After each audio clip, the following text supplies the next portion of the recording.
Praise the Lord. सर्वशक्तिमान परमेश्वर का धन्यवाद हो। परमेश्वर महान है और उसकी करुणा सदा की है। आज का टॉपिक है यीशु किसे बुलाता है और कौन उसे पाना चाहता है। तो आज हम इस टॉपिक पर बात करेंगे कि यीशु मसीह किसको बुलाता है, किन किन लोगों को बुलाता है, कौन कौन उसे पाना चाहते हैं और कौन कौन उसे पाएंगे। तो इसमें पहला जो पॉइंट है उसको हम रखने जा रहे हैं। सबसे पहले हम वचन के लिए, इस चैनल के लिए और इस प्रोग्राम के लिए हम प्रार्थना करते हैं। सर्वशक्तिमान परमेश्वर तेरा धन्यवाद हो। दया का सागर करुणा अति करुणामय परमेश्वर प्रभु जी, मेरा बोलना तेरा बोलना हो। मुझे नहीं पता मैं क्या बोलूं, लेकिन तू सब जानता है कि बोलने वाला मैं नहीं, पवित्र आत्मा यीशु मसीह के नाम से हमें जो भी वचन निकले तेरी ओर हो। आमीन। पहला पॉइंट है, तुमने मुझे नहीं चुना बल्कि मैंने तुझे चुना है। परमेश्वर की कहता है कि तुमने मुझे नहीं चुना, क्योंकि तुम तो मनुष्य क्या है, मनुष्य तो मिट्टी है। तो मनुष्य मिट्टी है, वो परमेश्वर को कहे तो चुन नहीं सकता। इसलिए परमेश्वर कहता है कि मैंने तुझे चुना है, बल्कि तुमने मुझे नहीं चुना, मैंने तुझे चुना है। और एक वचन निकालेंगे, मत्ती रचित सुसमाचार उसका 10वां अध्याय 11 से 14 पद पढ़ेंगे।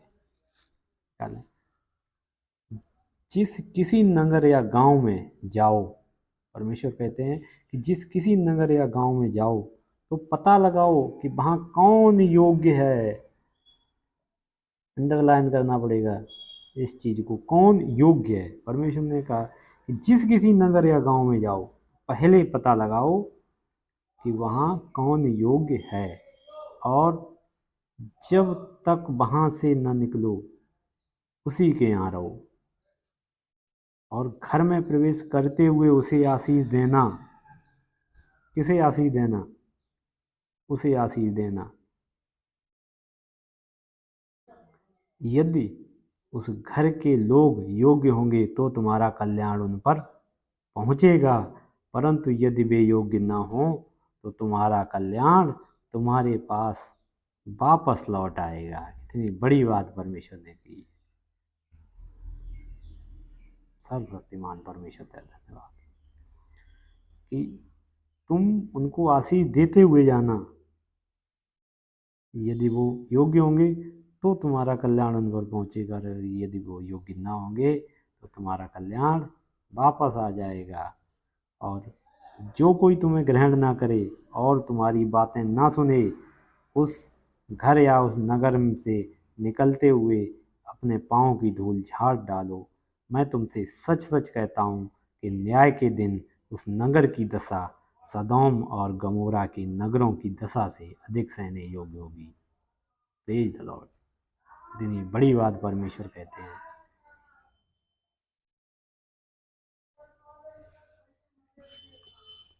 आगे अगला पॉइंट है कि प्रभु क्या कहते हैं। प्रभु क्या कहते हैं, ये कोई देखता है कि प्रभु क्या कहते हैं, कि हम क्या कहते हैं। लोग देखते हैं, सुनते हैं, लोगों की बात सुनते हैं, लेकिन ये इस पर कोई ध्यान नहीं देता कि प्रभु क्या कहते हैं। अगला पॉइंट है, प्रभु क्या कहते हैं। निकालेंगे हम यूहन्ना रचित सुसमाचार उसका 6वां अध्याय और 44 पद। कोई मेरे पास नहीं आ सकता। कौन प्रभु के साथ कौन प्रभु के पास जा सकता है? प्रभु ने साफ कह दिया, कोई मेरे पास नहीं आ सकता जब तक पिता जिसने मुझे भेजा है उसे खींच ना ले, और मैं उसको अंतिम अंतिम दिन फिर जिला उठाऊंगा। 45 पद में कहते हैं कि भविष्यवक्ताओं के लेखों में यह लिखा है कि वे सब परमेश्वर की ओर से सिखाए हुए होंगे। जिस किसी ने पिता से सुना और सीखा वह मेरे पास आता है। यह नहीं कि किसी ने पिता को देखा, परंतु जो परमेश्वर की ओर से है केवल उसी ने पिता को देखा। मैं तुमसे सच सच कहता हूँ कि जो कोई विश्वास करता है अनंत जीवन उसी का है। क्योंकि जीवन की रोटी मैं हूँ। परमेश्वर ने कहा है कि जीवन की रोटी मैं हूँ। Praise the Lord. कितनी बड़ी बात प्रभु ने कह दी कि जीवन, लोग रोटी खाने के लिए परिश्रम करते हैं, उसने कह दिया कि जीवन की रोटी तो मैं हूँ, तो मेरे लिए परिश्रम करो। Praise the Lord. लेकिन लोग नहीं, ना सुनते हैं ना मानते हैं। लोग अपनी धुन में लगे हुए हैं। लोग भेड़ की तरह जो आगे नहीं देखती है, केवल जो आगे चलता जाता है उसी के पीछे चलती जाती है। उसका चराने वाला उसी के पीछे वो लेती है। अगर वो कुएं में गिरेगा तो सारी भेड़ें भी कुएं में गिर जाएंगी। आज लोग, संसारिक लोग ऐसे ही हैं। दूसरे पॉइंट पे हम बात करेंगे। सबसे पहले हम ये जानेंगे कि यीशु किसे नहीं बुलाता, कौन कौन है इसे यीशु नहीं बुलाता है। जो केवल सांसारिक लाभ के लिए प्रयासरत रहते हैं परमेश्वर उसे कभी नहीं बुलाते हैं। केवल सांसारिक लाभ के लिए कि मुझे पैसा, गाड़ी, बंगला, घोड़ा, गाड़ी, इन सब के लिए जो संसार के लाभों के लिए है प्रयास करते हैं, उनको प्रभु नहीं बुलाता है। दूसरा पॉइंट है, जो केवल शरीर की चंगाई के लिए, जो केवल शरीर अपनी चंगाई के लिए परमेश्वर के पास जाते हैं, परमेश्वर उन्हें कदापि नहीं बुलाता। और तीसरा पॉइंट है, जो केवल मनोकामना के लिए, जो अपनी मनोकामनाओं को पूरा करने के लिए परमेश्वर के पास जाते हैं, परमेश्वर उन्हें नहीं बुलाता है। और जो केवल धन संपत्ति या दुनिया के वैभव और आराम के लिए ईश्वर को ढूंढते हैं, अब वे किस ईश्वर को ढूंढते हैं? संसारिक ईश्वर को, अर्थात शैतान को।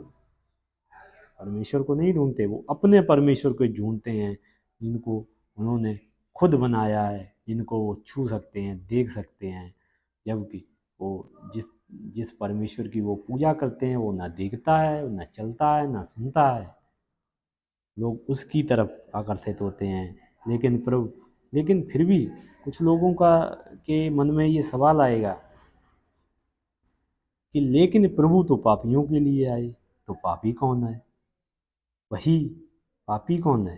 मैं बताता हूँ पापी कौन है। परमेश्वर का वचन कहता है वही पापी है, वही जो मन में स्वीकार करे कि मैं पापी हूँ, वही पापी है। और उसी पापी के लिए परमेश्वर इस पृथ्वी पर आया, वचन देहधारी हुआ और प्रभु का राज्य बढ़ा। तीसरा पॉइंट पर हम बात करेंगे। अब बात करते हैं कि प्रभु किसे बुलाता है। जो परमेश्वर का खोजी है। पहला पॉइंट है, जो परमेश्वर का खोजी है। देखेंगे हम वचन से यूहन्ना रचित सुसमाचार इसका पहला अध्याय और 35 आयत, और 35 आयत से देखेंगे यूहन्ना रचित सुसमाचार इसका पहला अध्याय और 35 आयत से कि परमेश्वर किसे बुलाते हैं। जो परमेश्वर का कौन खोजी है, परमेश्वर किसको बुलाते हैं। दूसरे दिन फिर यूहन्ना और उसके चेले चेलों में से 2 जन खड़े हुए थे, और उसने यीशु पर जो जा रहा था दृष्टि करके कहा, यूहन्ना बपतिस्मा देने वाले की बात हो रही है, कहा, देखो यह परमेश्वर का मेमना है। तब वे दोनों चेले उसकी यह सुनकर यीशु के पीछे हो लिए। यीशु ने फिरकर उनको पीछे आते देखकर उनसे कहा, तुम किसकी खोज में हो? तुम किसकी खोज में हो? किसकी खोज में निकले हो? किसको ढूंढना चाहते हो?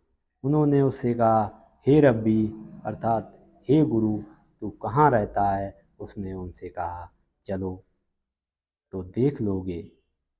तब उन्होंने आकर उसके रहने का स्थान देखा और उस दिन उसी के साथ रहे। और यह 10वें घंटे के लगभग था। उन दोनों में से जो यूहन्ना की बात सुनकर यीशु के पीछे हो लिए थे, एक तो सिमोन का भाई अंद्रियास था। उससे पहले अपने सगे भाई सिमोन से मिलकर उससे कहा कि हमको क्रिस्त अर्थात मसीह मिल गया है। वह उसे यीशु के पास लाया और यीशु ने उस पर दृष्टि करके कहा कि तू यूहन्ना का पुत्र शिमोन है, तू कैफा अर्थात पतरस कहलाएगा। आमीन। Praise the Lord.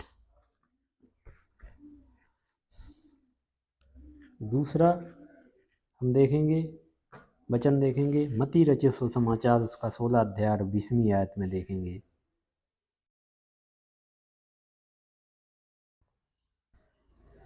जो लोग अंधकार में बैठे थे उन्होंने बड़ी ज्योति देखी।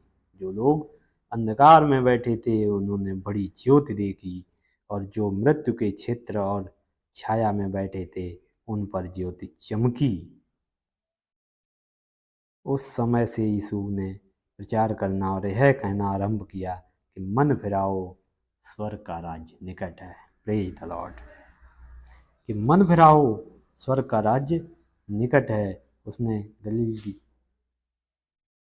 गलील की झील के किनारे फिरते हुए दो भाइयों शिमोन को, जो पतरस कहलाता है, उसके भाई अंद्रियास को झील में जाल डालते देखा, क्योंकि वे मछुए थे। और उन्होंने कहा, मेरे पीछे चले आओ तो मैं तुमको मनुष्यों के पकड़ने वाला बनाऊंगा। वे तुरंत जालों को छोड़कर उसके पीछे हो लिए। ना तो उन्होंने